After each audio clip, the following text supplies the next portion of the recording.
So, good morning mga ka-farmer. So, nandito tayo ulit sa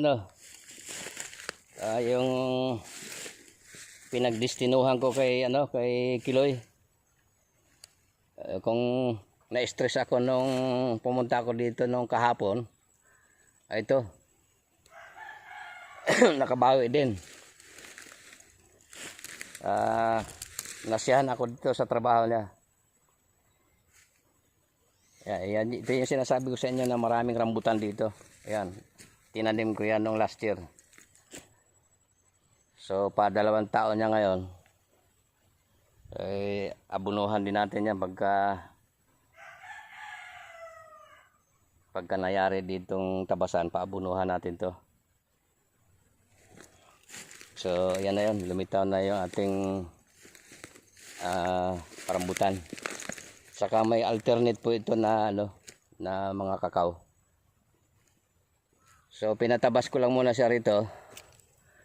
Ay plano ko bubili pa tayo ulit ng isa pa na kasi marunong din ito mag-grass cutter eh. So pinatabasan ko lang muna sa kanya. Ayan kawawa yung rambutan natin kung hindi yan linis. Lubog sa damo. So ito na kung na-stress ako kahapon, ngayon natuwa ako. Masaya ako sa araw na to. So yan, rambutan. Yan, mga rambutan yan. Saka ka-alternate niya, kakao.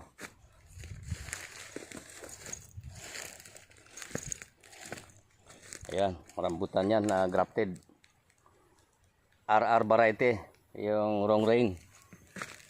So, ayan.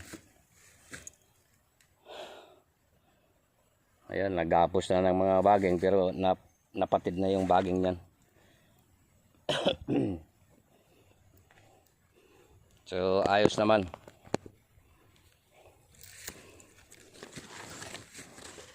Ganun lang ang buhay. Minsan may inis. Minsan naman may tuwa din. Hindi noon puro stress na lang. Pero yung farming talaga, sabihin ko na sa inyo talagang kasama talaga dito yung minsan may stress tayo, lalo na pagka pumapalpak yung pinapagawa natin. So tiyaga lang at turuan lang sila ng maayos. Nga lang minsan kailangan medyo may dating din. Paano ka ba igagalang ng mga yan kung walang dating? Parang military command lang yan eh.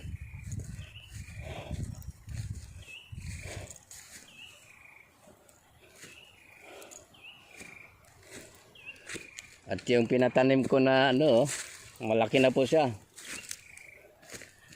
Yung kulay purple na kainito. Nakalinya po yan doon. Marami po ito, nilinya ko along the road. So yan. Yan, yung rambutan natin kumakaway-kaway na siya So yung baging na yan, matutuyo na yan kusa dyan. Kasi kung ibrigan yan, kakalasin pa, magtatagal yung trabaho. So basta naputol na siya dito sa baba, okay na yan.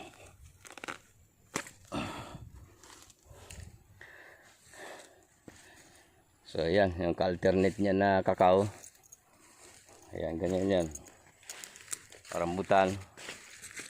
Tapos namatay siguro yung isang kakao dyan. Huli pa na lang natin yan. Tapos yan, rambutan. Kakao, alternate. Tapos rambutan. Ilang panahon pa makikita nyo to.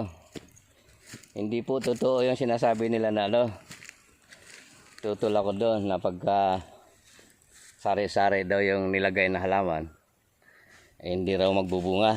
Hindi po totoo yun. Ito mismo ipakita ko sa inyo. Ilang panahon na lang. So ayan, rambutan. Ayan, medyo malaki na Tapos kakao. rambutan. Alternate po yan. So yan, another rambutan, kakao, another rambutan. Marami po tayong rambutan dito na itanim. Yung 500 na in-order ko na grafted, siguro 400 yung naririto. Yung 100 na patanim doon sa kabila. Kaya nakakapanghinayang kung pabayaan lang natin.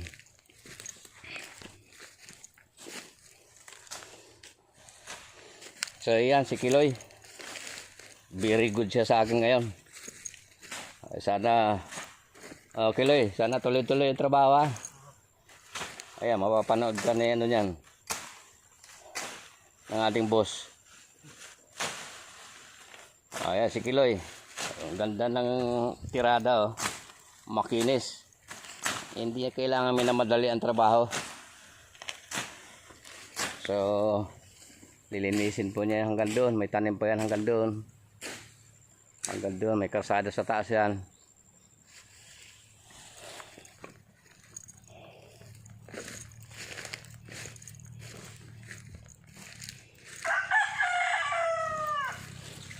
At ito po, meron tayong malaking puno dito na Ayan, napakalaking puno. Puno ng to. Ayan yung Gemelina. Kung hindi ako nagkakamali, nasa na ito. Napakalaki niya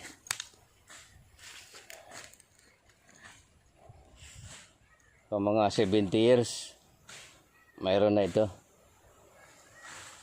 Laki. So, ayan yung sabi sa akin, maganda daw gaming lamisa, etc.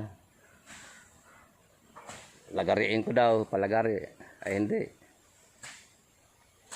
Buhay po ang puno. Kung wala po tayong mga puno, ay hindi tayo mag-i-stay dito. Kasama yan sa nilikha ng Diyos para tayo magkaroon ng magandang oxygen. Buhay. So, meron po tayong pagkaunawa tungkol dyan. Kasama yan sa sistema ng buhay ng human. So, dito, ayan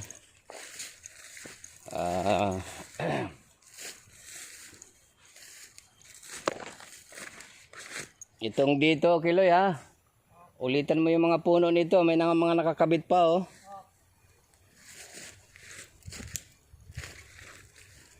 Pagka nalinis mo lahat magtatanim tayo dito ng dwarf. Kiloy, dwarf na niyog. Ililinya natin dyan sa may sa may pagitan na ganyan. Nakalinya sila dyan. So, yan po ang gagawin natin dito Yan ang plano dito Kasi marami tayong pangtanim na dwarf. Yan, dito sa pagitan na to. Di ba, nakalinya yan. Yan naman, nakalinya din. Dito natin i-alternate yung dwarf. Sa pagitan to kasi 10 meters kasi yan halos. So, i-gitna natin dito yung dwarf. Dwarf kasi yon. Bigyan natin ng standard na 7 by 7 meters. Nakalinya doon pataas.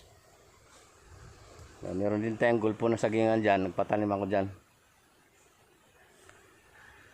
Mainam din kasi meron tayong saba. Kasi pang yan, malaking bagay pang merinda. Hindi tayo bili ng tinapay.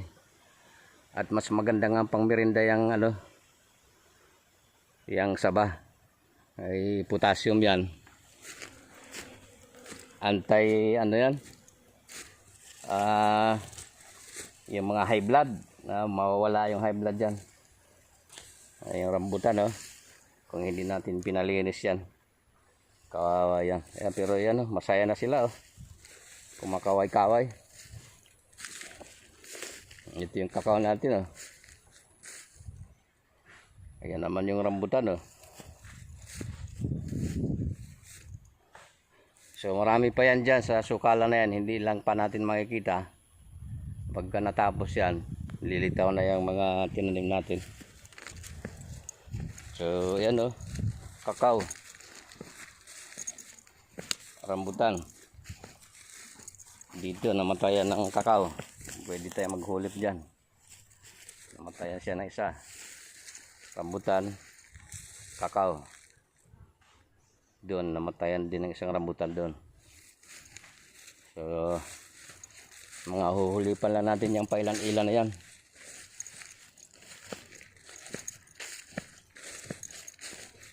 Ayan yung kubo nila Kiloy na pinagawa ko dito sa kabilang area.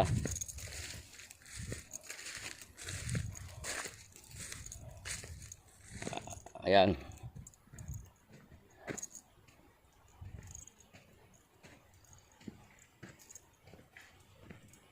Medyo payak pa lang yung ating pinapagawa sa kanila na ano. At least may masisilungan naman. At yero naman yung ano dyan.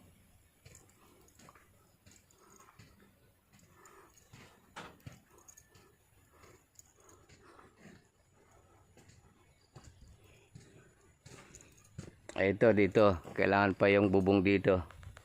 Pero dito napabubungan ko na dito. Sayang din to kung hindi mabubungan. Magagato yung tawag dito.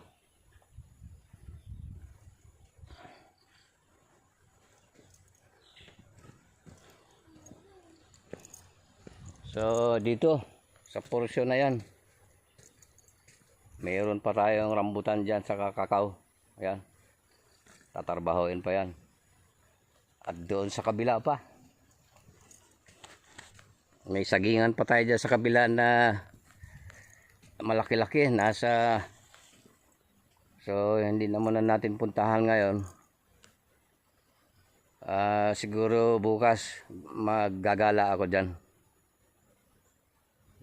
kung gaano na rin kasukal yung lugar na yan. Pero dapat magawaan muna nila ng daan, malinis muna yung daan. Kasi delikado din yung ano, may mga ahas tayo rito na ano yung tawag dito, yung tinatawag nila na king cobra. Tawagin sa Mindanao, sa Bisaya banakon. Mapanganib din dyan pagka kaya yan lagi tayo nakabuta, oh.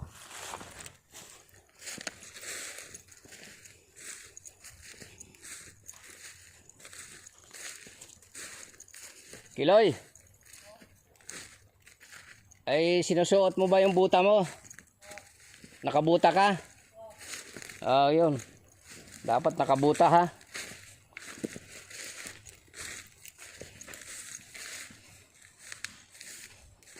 Ulitan mo tong dito, Kiloy, yung mga puno-puno nito. Yung iba may nakaano pa. Sige.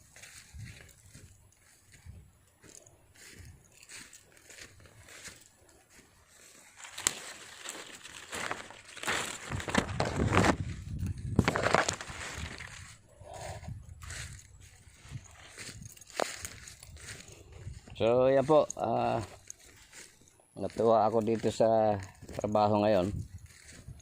Maganda yung resulta, Sana magtuloy-tuloy.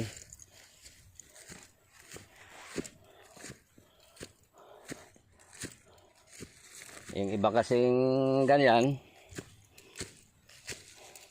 siyempre minsan bumabiyahe ako. Kaya kailangan talaga yung mga tao na, kaya tinuturuan ko sila ng pagiging yung tapat na warrior ng Panginoon. Yung taos pusong nagtatrabaho. Ayan, tatarbahoin pa po natin yan. Yung may mga tanim tayo dyan. Kaya yung simula nila doon, John, papunta po dito yon.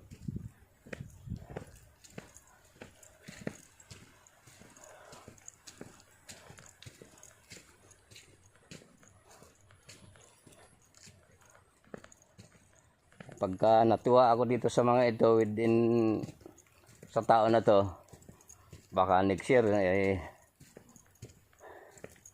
titingnan natin kung dito ang tanim natin dito, may avocado yan. Gulpong avokadohan po ito. Tapos meron siyang alternate na nyog. May kakao din yan.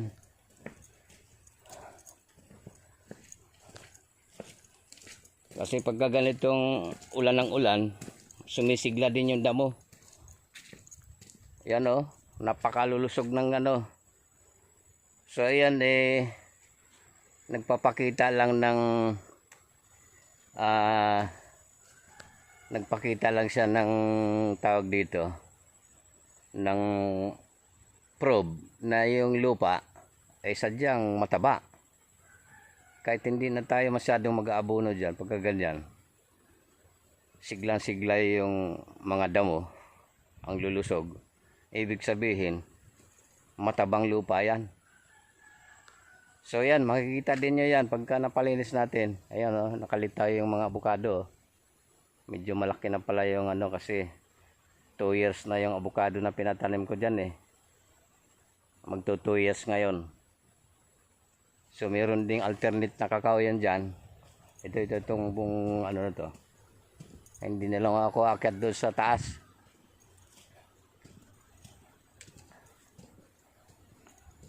Ito po yung avocado na magto 2 years na. Ayan, malaki na Ganyan yan dyan, pataas. Meron tayong nyug dyan. Ayan Halimbawa na lang natin ayan kakao to Yan, napapulo-puta na. So papunta sila dito. Yung trabaho nila dyan, papunta dito yon. Sinsin po sa tanim itong lugar na to.